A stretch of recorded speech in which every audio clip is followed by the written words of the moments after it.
If you haven't seen Night Whispers yet, go watch it now because this will spoil everything.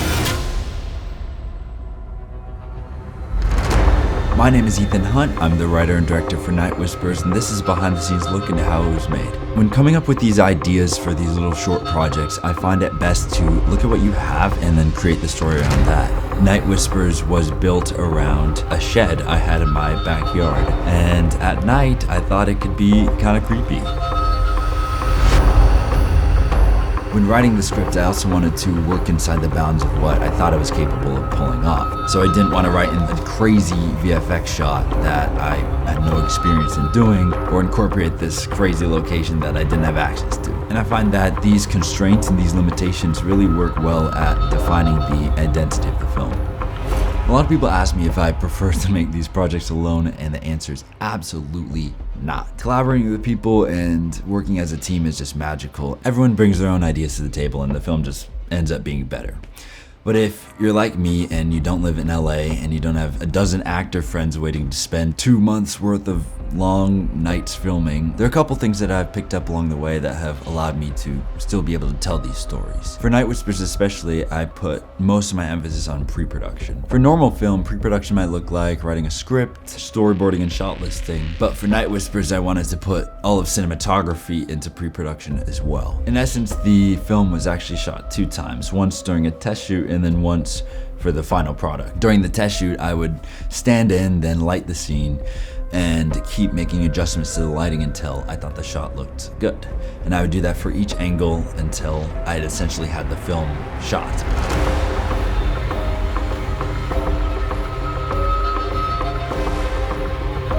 This made it so that on the day of shooting, I didn't have to worry about lighting or camera stuff. I could just get into costume and shoot the scene. Although this was quite a time-consuming process, I do believe that it was necessary because acting in the scene means you can't see the monitor, you can't see what the shot looks like. There were so many times throughout this film where I thought I gave a decent performance, then I would watch the footage back and I was out of focus, or I had shifted too far left and I was not in frame, and all that 30 to 45 minutes of footage would have to be dumped and I have to shoot it all over again, which was it was not fun. While it may not seem like it, the entire project of Night Whispers took 2 full years to create, from writing it to finishing the final edit. I shot this first part of the film in the summer of 2022, right after my junior year of high school. And right after that, college applications took up all of my time, so I had to postpone filming until the summer of 2023. When I look back at it though, I'm very glad that it took a break because it allowed me to assess the script and refine it and just cut out things that did not need to be there. This scene took by far the longest to film. While it only lasts for about 7 minutes, it took 3.5 weeks to film. This scene took about 2 weeks, and this scene took 1. Mainly why it takes so long is because after I shoot a setup, I have to spend that whole time watching it back again, and then making notes, and then reshooting it, and then watching it, then making notes, and reshooting it again.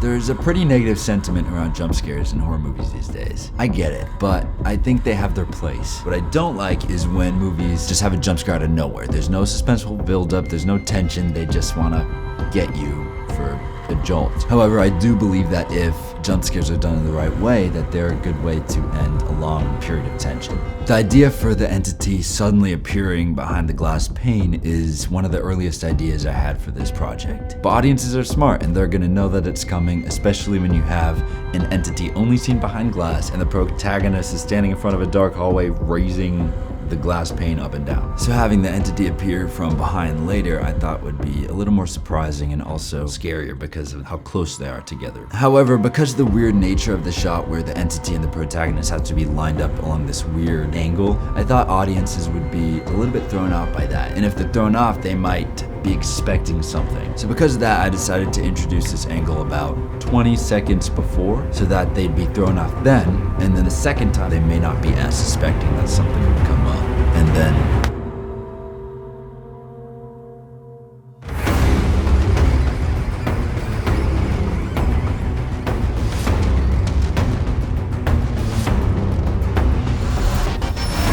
playing both the protagonist and the antagonist led to a lot of challenges with framing, especially when both the characters were in the shot at the same time.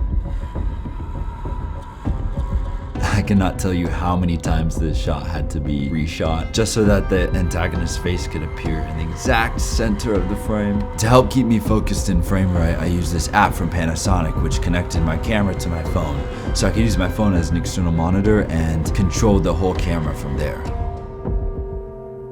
Night Whispers required a lot of VFX and practical effects that were essential to telling the story, and one of the more noticeable ones was the shot that travels through the glass at the beginning and the end of the film. Because removing the window from my house was a little bit over budget, I decided to get this piece of white wood and just place it at the bottom of the frame. And in post, I just tracked on some texture, some debris onto the shot to make it look like we're going through a piece of glass. This shot right here was by far the hardest shot to do VFX wise. I think it took me 3 full days just working on this one shot. To shoot this, I shot it once just with the regular white shirt on, and then I also created a second shirt that had practical blood stains on it and shot it with that too, and then combined that in post, added some VFX blood from the neck, and tracked it on as best I could.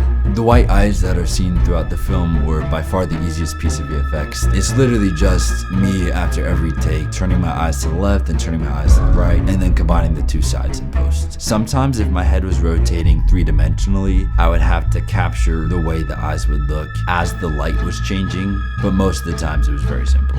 For this shot, I placed my camera on top of a C-stand and practically, I felt like I was snapping my neck in half. It was so uncomfortable. And in post, along with the IVFX, I used a displacement map in After Effects to showcase the entity's existence becoming invisible within the body of the protagonist. Most of my time on this film was by far dedicated to editing and sound design. Editing took over a year, but it's worth it because it makes or breaks a film like this. This is the first film that I've edited completely on a laptop, and it was great because I could just edit it whenever and wherever. I even was editing a lot on a flight.